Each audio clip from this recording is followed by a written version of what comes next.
In today's video, I'm going to teach you how to use the replay buffer feature in OBS Studio.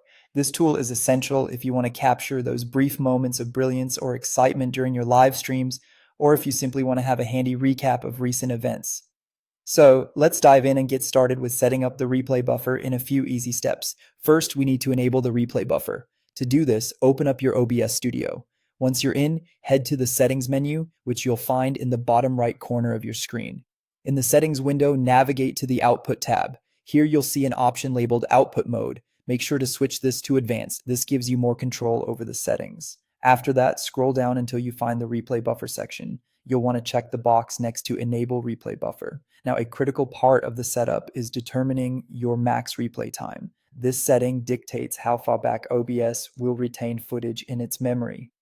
Setting it to around 30 to 60 seconds is pretty typical and should work well for most users. And that completes our first major step. Next, let's configure where and how your replay clips will be saved. Still under the Output tab, switch over to the Recording section. Here you'll find the Recording Path option. This is the location on your computer where all your replay clips will be saved. So pick a spot that's easy for you to access later. Be sure to double check your recording quality and format settings while you're here. These should be set according to what best fits your production needs, whether you're aiming for smaller file sizes or higher quality footage. After configuring your recording settings, let's make it simple to save your replay buffers by setting up some convenient hotkeys.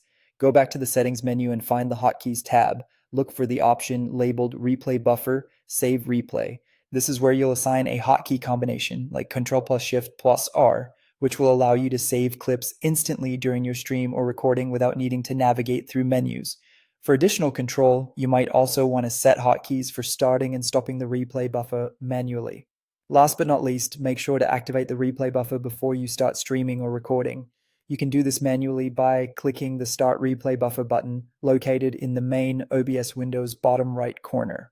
Or, if you prefer a more hands-off approach, you can enable the option to automatically start the replay buffer when you begin streaming. You'll find this option back in the General Settings under Output. And there you have it. Now you're all set to use the replay buffer feature in OBS Studio.